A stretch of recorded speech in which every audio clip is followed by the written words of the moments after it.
Welcome to Marketing, Media, and Money, your go-to podcast for proven profitable strategies, secrets, and resources from industry experts and global influencers to help you scale your business, shorten your learning curve, and stand out in a crowded, noisy marketplace.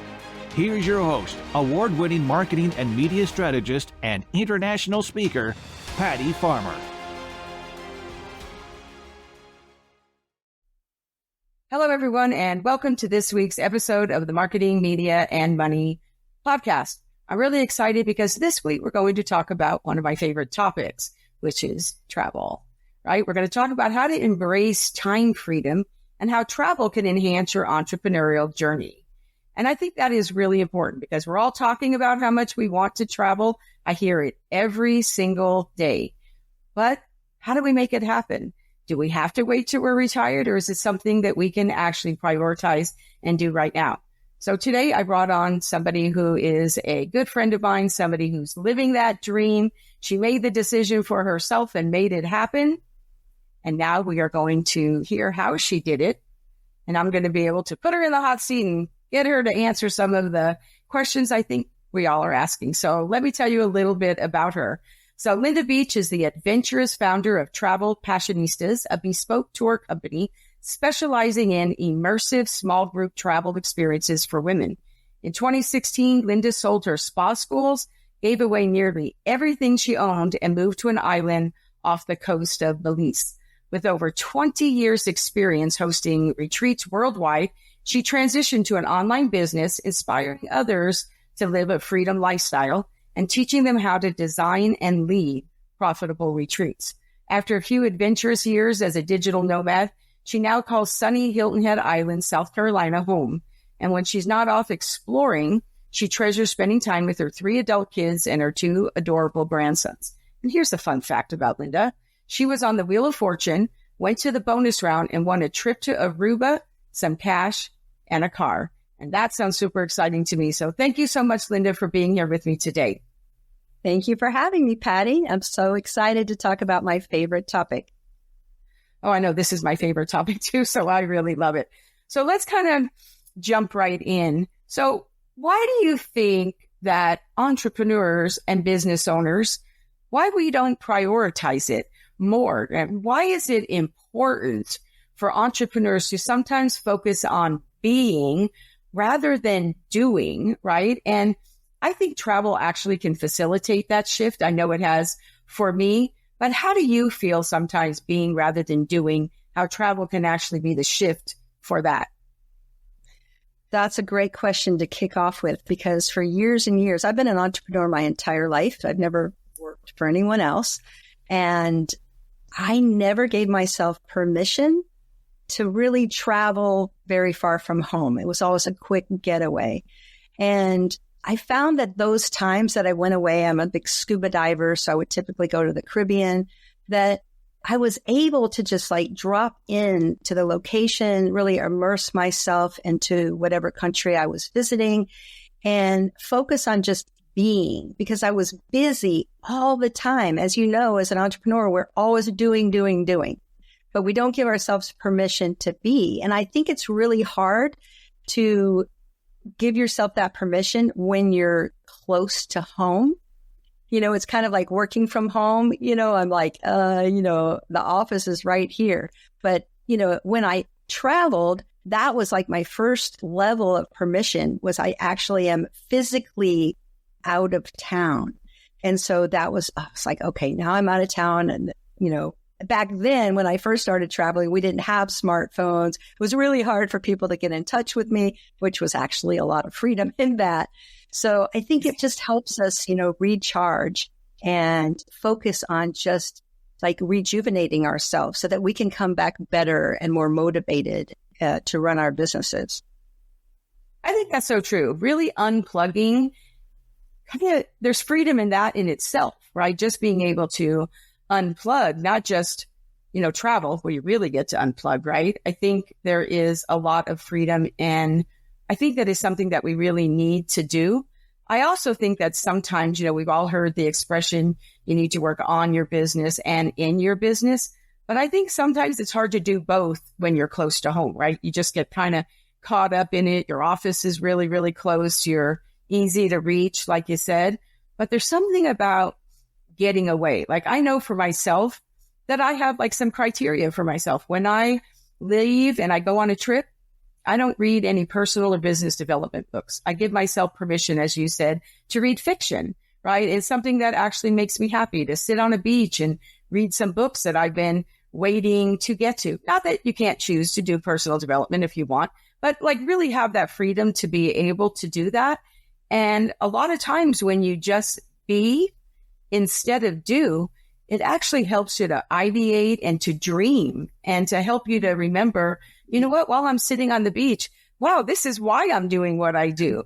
And it helps you to really be able to have that time away from your business, or maybe it's your family, whatever the case may be, but you have the time to think about why you're doing what you do and what else do you want to do, and to dream about the next thing. So I feel like really being instead of doing can pretty much be the greatest gift you give yourself. I agree. I agree totally, because I always get a new perspective. When I allow myself that freedom, I come up with a lot more ideas. I'm a creative person anyway, but when you get away from the busyness of your business, it just allows for more like downloads, basically, more information, more creativity to flow through you, because you don't have all of this other outside interference. I agree. That's why I always take a journal with me, because I always get all these great ideas. And it's like when you're at home and you have these ideas, like we're like, oh my gosh, that's a great idea. And we want to run and go into the office and start working on them. But when you're travel, you actually have the time to kind of let it grow and really think about not just the idea, but how do you want to do it? And what would that look like? So if you just have a journal or something, I can write it down and continue on, and then know that I can open my journal when I get home and I've just added to it, and I'm more relaxed and I don't have any stress. And it's just such a wonderful time to be able to do that. So it's kind of like when you're on a plane. I know that has to do with travel, right? It's like when you're on the plane and you have the mask, right? You put yours on first. So this is really something that we do. I actually think it's even good for our health too, and especially for women. Right? I think it is really important. And Linda, you told me that you prioritize travel. And I think that is super powerful, right? So what motivated you to actually prioritize travel as part of your entrepreneurial journey? Not just to want it or to dream about it, but to actually make it a priority and then do something about it. Well, I think there was like an aha moment when I was running 3 businesses and all the employees and the things that come along with it. And I wasn't getting away unless it was business related. It was a business conference, some type of learning environment, tax deductible, was always front of mind. And then one day I realized that I was starting to get really burnt out and I didn't have a passion for my business anymore. And so I took some training to become a life coach. And part of that training was living into our dreams. Like, what was my big dream? And I hadn't asked myself that for a long time. And from the very beginning of being an entrepreneur, my dream was to somehow travel more. And yet here I was traveling less and less and less. So I just put a stake in the ground and said, what can I do in order to make travel a priority in my business? Now, I did something very, very daring, and I don't necessarily recommend that everyone sell their business and move to a developing country in the Caribbean. That was pretty extreme. But for me, that actually had been a dream of mine for a long time. And that created a huge shift and momentum for me to be able to make travel a priority and part of basically my business, of travel. Which I think is really important, because I know that I had a similar experience. There was a time when I said, you know what? I'm working hard. Here I am in my business. This is what I love to do. And I asked myself one day, Hattie, what you teach is that you want to be doing things that bring you joy and feed your soul, right? Yeah. That's what I really teach. I think that's really important. And then you want to design that lifestyle. And for me, that did always include travel. So I asked myself, how can I incorporate that into my business? Which is the reason I became a speaker. Because I thought, oh, if I become a speaker, then I'm able to do that. And so that really worked for me. So for 14 years now, I've traveled all over the world as a speaker, and I have been able to incorporate that into my business. But even with doing that, sometimes I could go on trips all over the world. And when I come home, my husband will say, oh, did you see this or did you see that? And I'm like, no, I didn't see any of that because I was actually at the event that I was speaking at. And I didn't always get to go and see all of the things, right? So then the next level of that was, oh, now every time I speak and travel, I'm going to add a few days at each end for me to be able to do that. That was like the second step in the evolution of making that a priority in my business. And that really worked for me. And I thought that was the end all be all of how I was going to do it. And I've loved it. And that really didn't change until I met you. Oh. And once I met you, all of a sudden I thought to myself, wow, look at how she's doing this travel. And look at how she has these retreats where they're not really all about business. You know, and I thought, and to tell you the truth, I didn't even know if I could do it. I mean, I decided to do it. And in order to do it, I asked anyway, two of my closest friends who both happened to be clients and said, hey, why don't you come on this trip with me? And actually it was Teresa's idea first. And I thought, okay. And I wasn't sure if I could do it, but if they were there with me, I thought, oh yeah, I can. It turned out to be like the greatest experience of my life because even though they were my closest friends and my clients, we didn't talk about work the whole time we were there. We actually just used that time to deepen the relationships that we had built by sharing an experience. And through that, just talking about what was important to each other, I just feel like that really enhanced it.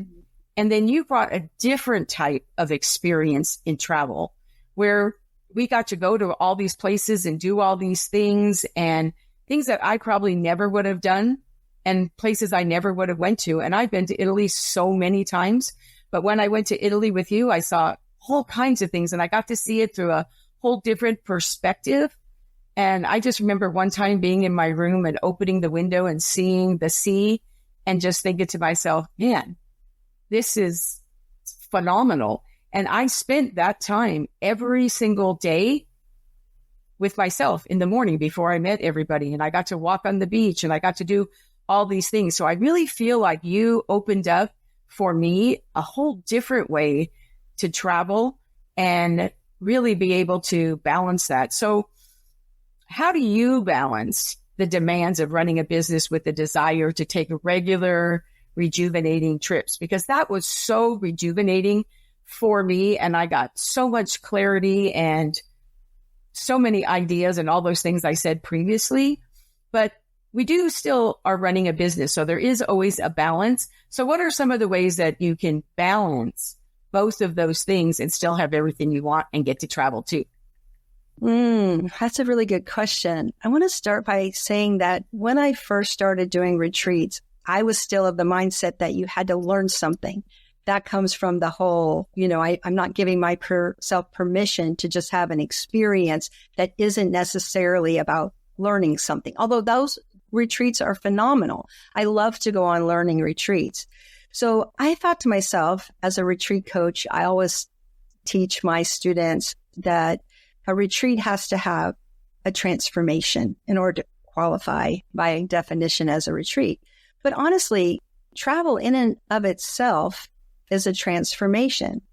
So during the early times of leading retreats, I finally got to live out one of my bucket list trips, and that was to go to Italy. And I chose to go for 3 months. You can go for 90 days with an EU, visa. And I was like, I'm going for 89 days.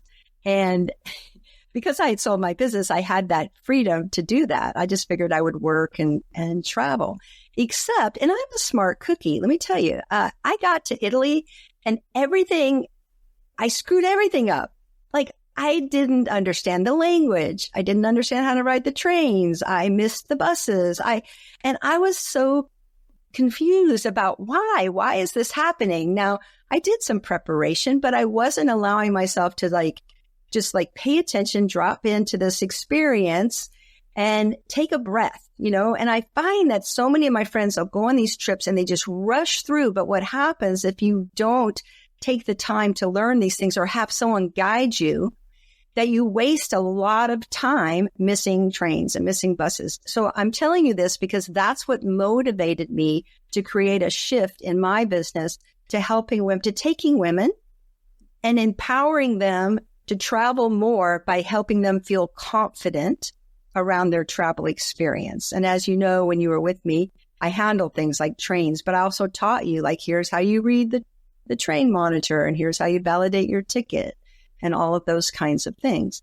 So I don't know if that answers your question, but so yeah, I feel like I sidetracked. No, it did. And I really do think there was balance. And I have to tell you, for somebody who has spent the last 5 years traveling globally all over the world and to Italy many times, it really gave me the chance to be able to kind of put myself into the role of the other person on the other side, right? What is that like to experience it, not as a speaker or a host or any of those things.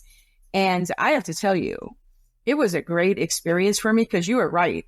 A lot of times when people talk about traveling, the things that they are fearful of that get in their way is because they are scared about the trains, and they are scared about how do we do this and how do we take the metro, and what if this happens or what if that happens. And I have to tell you, the fact that you provided so many opportunities to do so many things, but that we had the choice of which things we wanted to do and which things we didn't. So it wasn't like when you're on a real tour, where, you're on a bus and they get off and you have 20 minutes, take a picture. It wasn't like that at all. I mean, every place we were there for 2 or 3 days. So we really got to experience it. And you did have some super fun stuff for us to do, learning to, have the chef and making pasta, and from that to going to Portofino. And I mean, I'd never been on metro and a train and a boat and all of those things. But all those things, I didn't have to worry about how to do them. They were all just there, and I could just say, oh yeah, that sounds good. Or, oh no, I'm going to step this one out, and I want some time to myself a little bit, or whatever the case may be. You even made it so that we could choose to stay in a room with somebody, bring somebody, or have our own room, which is what I chose to do. But I feel like because of that, how phenomenal a gift is that to be able to say, oh, I'm going to go on this trip. I'm going to allow myself to be.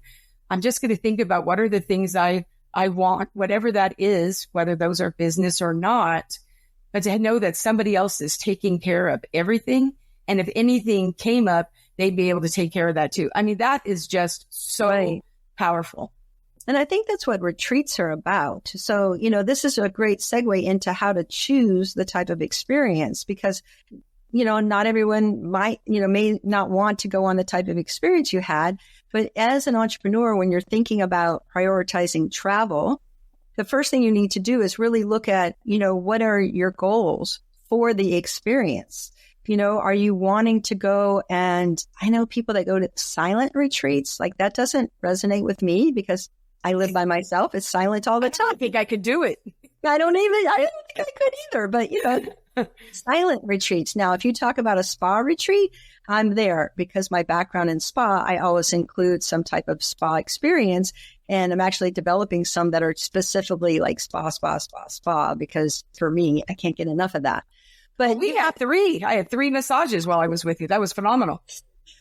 Some people want to do volunteer travel experiences. Some people really need to have something that helps them dig deeper into their, their big why, or, that's experiential, or, with a life coach. But there's so many opportunities, so many different types of retreats and travel experiences. I think the first step is trying to figure out what is your goal? What do you want to experience? Right.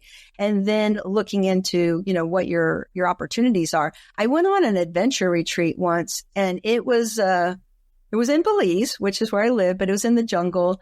And I was like, I'm not so sure about this. Now, I'm pretty adventurous. I'll try a lot of things, but, as I get older, there's certain things that I might not want to try. I did jump out of a plane when I lived in Belize, but I went on this retreat to push my boundaries, to really, I climbed into caves and rappelled up waterfalls and, with giant spiders on the cave walls. That might not be for everyone, but honestly, and it was scary and it was challenging, but I came out of there feeling so incredibly brave and accomplished that I took that experience back into my business, because I'm like, if I can do that, I can do anything, right?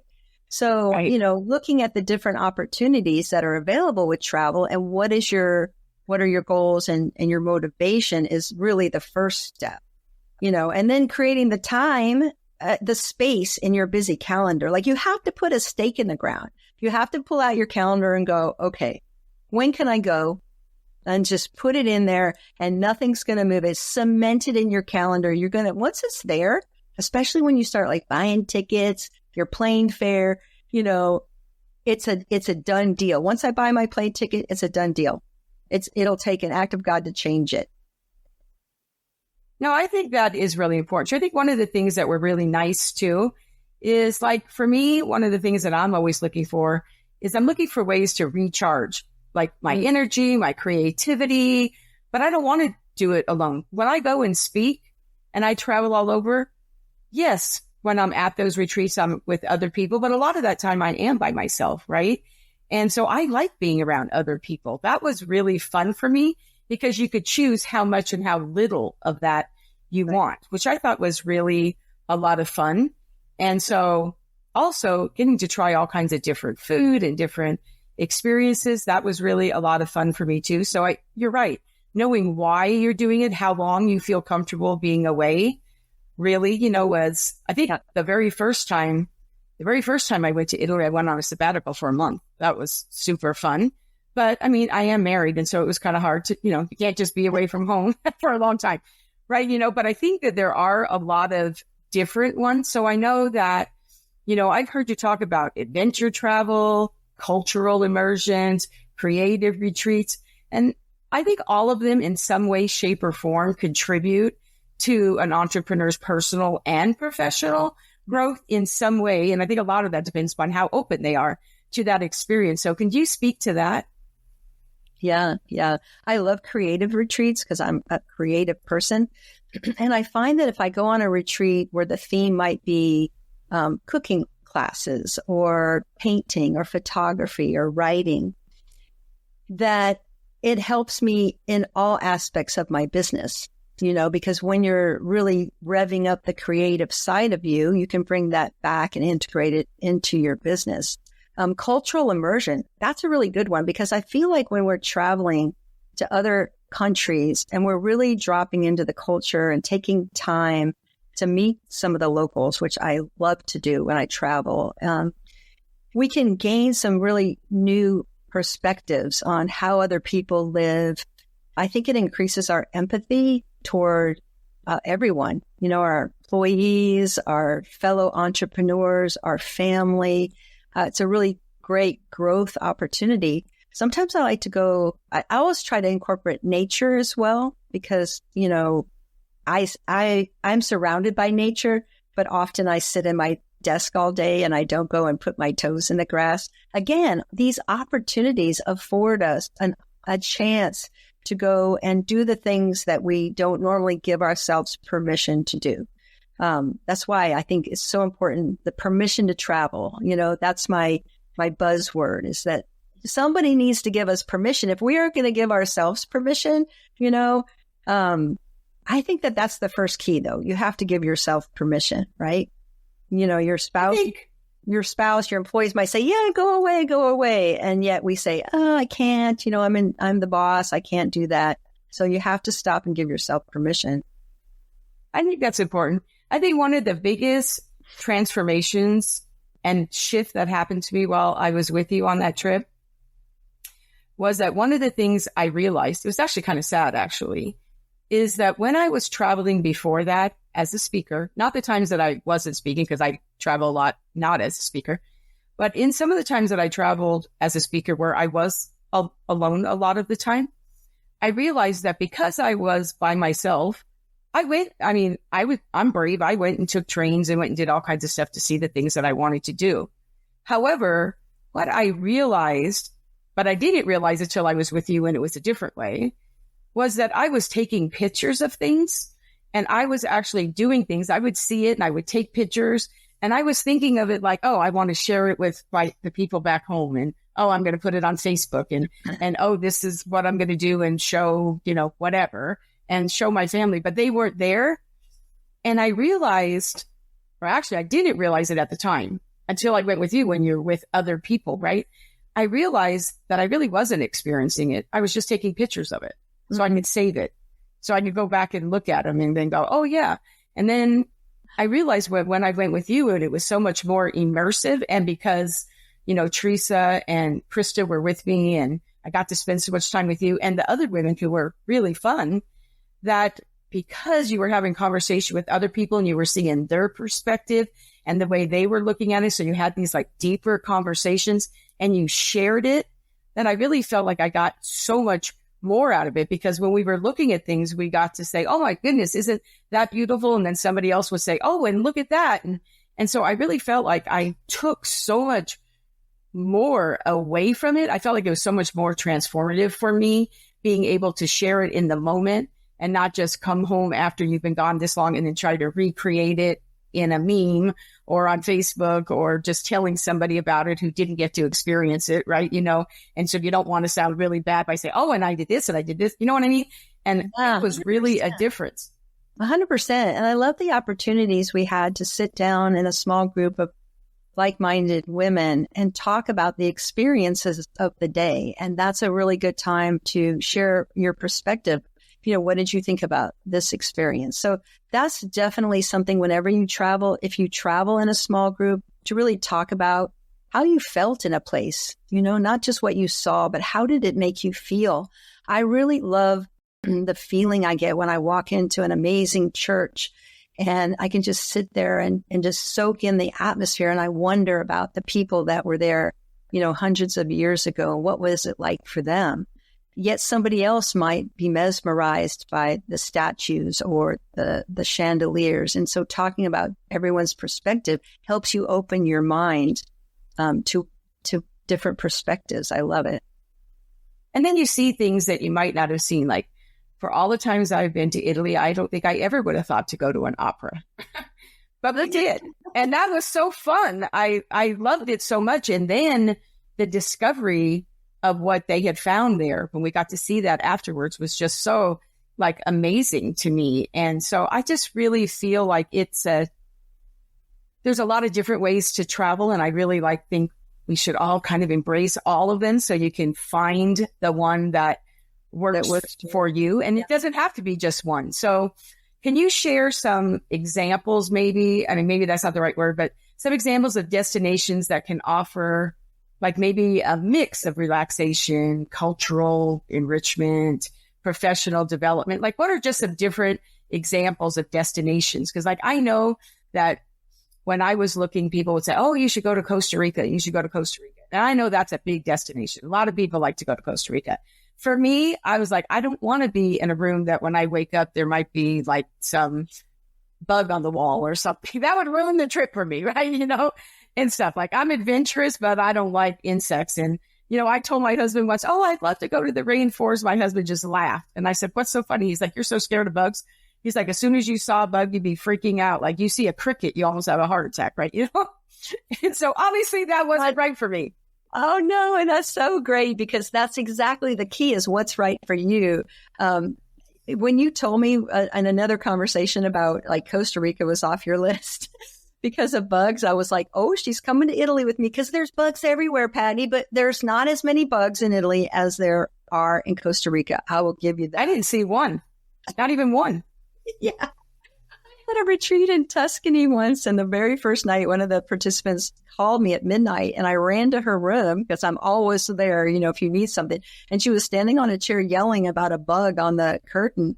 And I swatted it down, and I was like, this bug's been dead since 1982. Like we're in the countryside, you're going to see an occasional bug, but back to your question about, what locations can offer you all of that. It's funny because that first time in Italy where I stayed 3 months and I messed everything up, it transformed my business. It was only 6 years ago. I can't believe that. Like Facebook pops up the memories. It was like 6 years ago. And I'm like, are you kidding me? Because I've been back probably 10 times and created a business where most of my retreats are in Italy. So of course, my first answer to that question is going to be Italy because it offers, all types of opportunity for cultural immersion and relaxation and ocean and mountains and food. Oh my God, the food. And it's a huge country. So, as many times as I've been back and I've navigated all over, I haven't covered all of it. I endeavor to do so. But, it's going back to what are your goals and aspirations? Like, what do you want to get out of an experience? Some people are like, oh yeah, Caribbean. But for me, I've been to the Caribbean over and over and over again. I love to scuba dive, but there's something about going to a country that's eons old that has the kind of history that we don't have in America. And if you're listening from another country, you're probably nodding your head. We're a relatively new country. And so the first time I saw a church that was hundreds of years old, I cried. I just, I was hugging pillars going, this is crazy. It's been here for hundreds of years. You're speaking my language. That was really me too. And that's how I kind of feel about Hawaii. People talk about going to Hawaii and stuff like that. And not that I have anything against Hawaii, but it's like, why are you going to Hawaii? And then when they tell me the reasons why they're going, the beautiful water and we can go, scuba diving and snorkeling and stuff. And I'm like, well, you could do those things in other countries. Like, now I do realize sometimes it's about the money, but I'm going to tell you that I think traveling to other countries, I think a lot of times people think, oh, it's so expensive that I can't. I don't think it's really all that much more, especially if you plan a little. It's not really. It is amazing to me. I always come back. Every time I've been to Italy, which has been about 6 times now, I always have lost weight while I'm gone. I always come back with more money than I thought I would that I didn't spend. And I shop too. So believe me, I shop, but really honestly, it's not as expensive.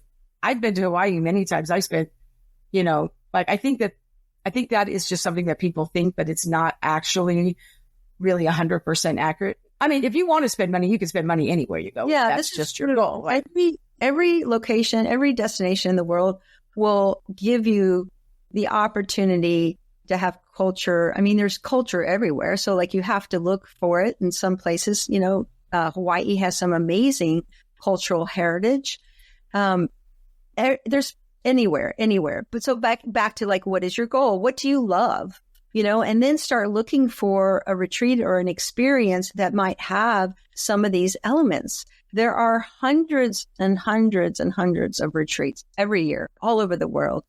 So you shouldn't have difficulty finding one that aligns with what your dreams and your goals are for having a travel experience.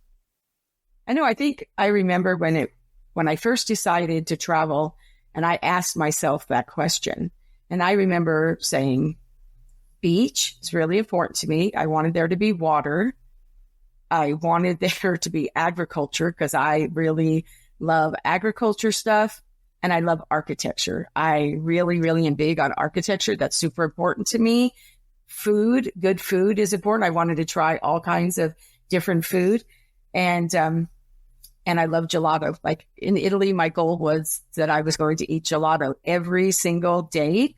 And I did. And as a sidebar, which was just kind of funny, there was a girl that was with us on the trip, Amy, that it was her personal goal to have gelato. And she would go to these places where we would go and have gelato and we'd all be picking this berry, this or some really great flavor. And she would have some of the weirdest flavors that I can't believe they made gelato. Remember, Linda? I know, like zucchini or weird vegetables. She just had some that I just couldn't believe it. Like I never would. And that was like her thing. And it was so funny. And we went around as a group to all kinds of gelato places so she could try all this different gelato, which was so fun. And through that, I found, I think Krista was really important to Krista. that she wanted to go to a bookstore and she wanted to find a book that she wanted to bring home that was in Italian. That was really important to her. So we looked at a lot of them. And I have to tell you, I don't think I would have done that. And one of the most amazing things that I found is that a lot of the books in Italy, they actually, the pages around the edges have photos, or they're painted or whatever. But like the whole book is beautiful and inside the words, but the book itself, all around the pages, all have pictures and stuff. So like, of course I had to have one of those, but that's the thing. When you go with other people, you're going to do things and see things that you might not have done and experience something that you might never have experienced because it was somebody else's thing and you were with them. And so you just kind of went along and said, oh, that sounds good. Yes, let's jump in here and look in that bookstore. And then you see something. So I have to tell you, it is so fun to do it and do it with other people and not to have any worry about where everything is and checking in and how we're going to get our tickets and go to the thing. It's like the best of both worlds. You get to do all the things you want to do. You get to experience new things and you get to do it in the most stressless, just fun environment. So yeah, I think it was great for me personally. I think it was great for my business. And I have to tell you, we were gone for 3 weeks when I was with you. Yeah. And when I got back, like I kept thinking, I totally unplugged. And when I came back, my business flourished while I was gone. You know, the fact that I wasn't on social media for 3 weeks, no biggie. It was like I had told people I was going to Italy. So I have to tell you, I thought the experience made me personally better and my business better too. Well, I'll tell you, you were very open, and that's really important when you're traveling in a group because, you know, I've had some travelers come with me that didn't want to do something somebody else wanted to do. They were just like, no, I'm not doing that. And they weren't open to that, but you were. And I think that's another thing. If you travel in a group experience, that you just kind of be open to whatever, because you never know what that experience is going to bring you. So, you know, you talked about when you got home from your trip, and I think that's really important because I was thinking about all the different business trips I've been on. You go to these events and they give you a notebook and you have your, you know, so much information poured into you while you're away. And then you come home all motivated. I'm going to implement this and I'm going to implement that. And then often you don't. So I think when you have this type of experience that you had, or you go on a retreat, that when you come back, that you need to set aside a little bit of time, first of all, for jet lag. It always hits me really hard when I'm coming home from Europe, but to just reflect on the experience and maybe talk about it with certainly the people that you went with. I love that, you know, we had a WhatsApp group, and often I have a Facebook group where we can share and revisit the exciting things that we did and share photos, but talking about it with your loved ones and your friends at home that didn't get to go, you know, helps you to kind of enjoy the benefits of the experience, but also journaling about it. You know, what did you take away? You know, revisiting. I like to do things in order. I'm very orderly, you know, like on day one, what was my experience? And that's where photos can come in handy when you look back and go, okay, you know, what did I do on this day? I like to journal as I go. And I gave you guys a journal for the experience so that, you know, those that like to journal can keep track of what we did. I think that's helpful when we return home to kind of integrate the experience into our life. I know I love that because on my phone, I have an iPhone, but I'm sure Androids do it as well. I love that every day at the end of the day, we just popped all of our pictures in an album for that day. So when you went and you looked back, all your photos tell you where you were right then. And so we have an album for each one of those days. And then as a group, we were all like sharing photos and all that kind of stuff, which meant that somebody might have got a different photo of something you saw, and then you get to see it in a different way. So it was just really a great experience. And I really felt like one of the things that you really provided for us beforehand, which I really loved, is that we got to meet each other. You had these Zoom calls. And then I really loved the day that you actually showed us all the gadgets of things that we could take to make it easier for us. I was like, oh my gosh, some of those were just like amazing and really made a difference. And I'm thinking, man, how did I ever travel without some of these? I'm right? obsessed. I'm obsessed with travel accessories. I have a page on my website that's just all the things. I literally have purchased everything on that page and tried it out. And if it didn't make the cut and went back, it's not on that page. So I'm always trying to find an easier way to travel, the best suitcase, the best backpack, and then share that information, because that first trip to Italy, I took 100 pounds of luggage, a giant suitcase, a small suitcase, a backpack, and then some kind of portable carry bag cooler thing. And I have a photo of me when I first got there. I was in the train outside of Venice going, I know I have a lot of luggage. And this is at the beginning of 3 months, but I want to have my organic skincare and lots of change of clothes. And then 2 months later, I dumped half of my luggage at a place in Rome before I just couldn't handle it. It was so stressful. So now I'm just like, let's figure out a way to make this experience less stressful. Again, that's something I love to share with the women. Well, I know you guys could all pick on me because I did come with a suitcase of suitcases when I was, and it wasn't even just, so we can make fun of me because I am a traveler, right? And I know, but I had seen this suitcase that somebody had, and it was a square suitcase, right? So mostly suitcases are, and it was square, and I'd seen it at the airport, like months before I went. And I loved it because it had a longer like handle, so you could put your backpack, and it even had it so if you had a smaller suitcase, it slid on it. And so I thought, oh my gosh, that is like amazing. So I purchased it, and you kind of told us what kind. I was like, oh no, this is going to be amazing. Well, let me tell you, I love the suitcase still, but not for international travel because it didn't fit in anything. Everybody was so gracious about my luggage was traveling. It was on a trip all by itself, all over the place, and what we had to do for my luggage because it didn't fit under anything. It didn't fit in the luggage things. It was kind of a nightmare, but now I can laugh. It wasn't. Yeah, we named your suitcase its own seat on the trains.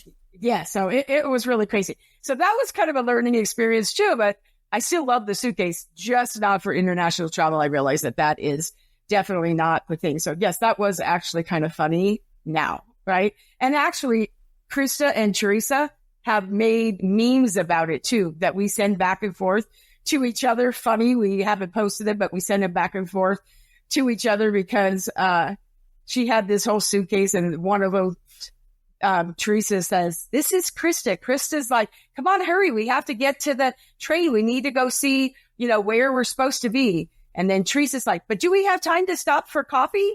And Patty's saying, I need to catch up with my luggage. I love Italy. Like, it's so funny, like these memes that they made.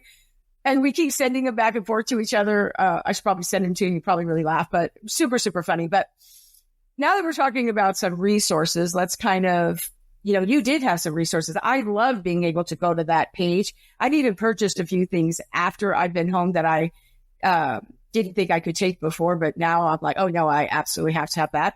But what kind of resources or recommendations do you have for like online resources, maybe some travel communities for gathering some insights, that'll really kind of help us because, for everything that you've done and all the different kind of travel you've done, I'm sure you actually have some good insights for people about resources. And we all love resources, right? Well, I mean, this might sound obvious, but the first place I go is YouTube because there's been somebody that's made a video about wherever you're going. And there's probably 100 people that have made videos. So I always look at YouTube first because I want to get like a visual feeling about the destination. There's even people that have made videos, and I've tried to do this myself, but it didn't turn out so good. But they've made videos of them getting off of the plane in Rome and walking all the way through the airport and walking you to the train. These are very helpful to people that aren't familiar with how to navigate through a large airport like Rome into the train stations. So I start there. Pinterest is another great resource for finding all kind of information about a destination. Certainly asking your friends and family and colleagues, what they suggest. But my very favorite place to get specific information are different Facebook groups.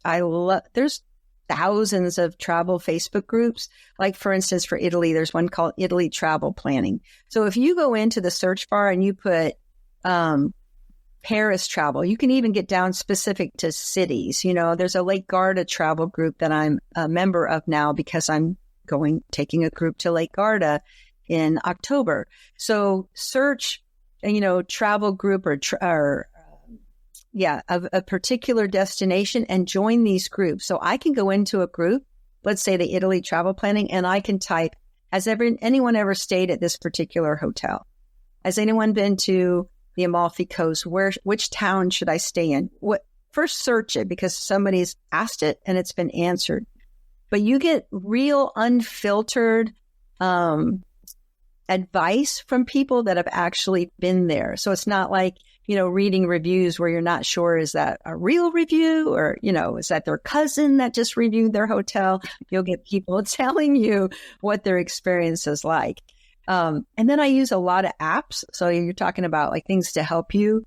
In fact, the journal that I'll be sharing with everyone has a list of apps that I use when I travel. There's apps for everything. There's even an app to help you find toilets in Italy, which is important to me. I want to know where the bathrooms are. There's apps to help you pack and to tell you where you can store your luggage when you don't want to carry it around. So definitely those are some of my hot tips. Well, I think that sounds great. And thinking about those tips and about the gift that you actually have for everyone. Yes, I have to tell you, I got a sneak peek of it since I knew that you were going to be giving it away. I wanted to go check it out.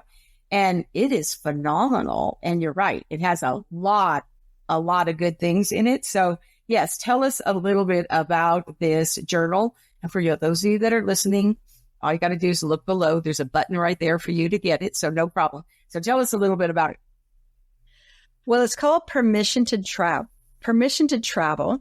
It's a journal that helps empower women to dream big, to plan and navigate a transformational journey. So I love journals. I like anything with checklists and tips and space for me to write and really explore my dreams. So I created this journal as a way for women particularly to give themselves permission, especially entrepreneurial women. As we've talked about, we often don't give ourselves permission to just go away for something that isn't necessarily business related. So it's a wonderful journal and I'm sure everyone will enjoy it. They can download it and yeah. Thank you so much. You're so generous. But before we sign off, so what are some of the places, now realizing obviously that my podcast is evergreen and you never know when somebody is going to be listening to it. So not necessarily what is your next trip, but where can they go? Like they can go to your website to see all of the things that you have coming up. So if they're thinking about a trip, and like you said, you have your little store there where they can find all those travel accessories. What is your website where they can find that? Travelpassionistas.com. So a travel passionista is someone like me who's passionate about travel. Like I said, my tours or my trips are women only. I do occasionally put together private trips for groups, small groups that include husbands, but often the women are okay with leaving the men at home and coming without them. So travelpassionistas.com. I love that. And what's the best way for people to connect with you? Well, if you go to my website, there's a place that says where you can book a call to chat with me. You can find my email address there. You can download some freebies. Yeah. I love it when you make it so easy.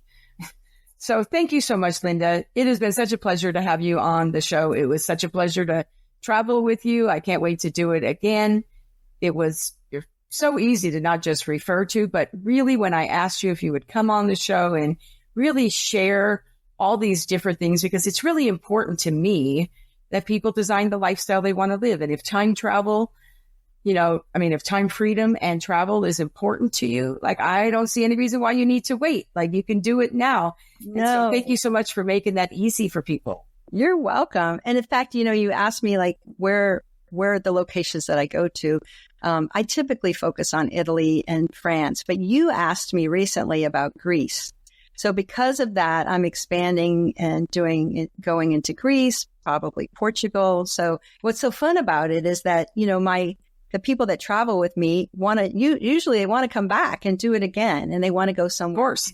So that kind of motivates me to create these new trips. So that's what's so fun about what I do. But anyway, I can't wait. I can't wait either.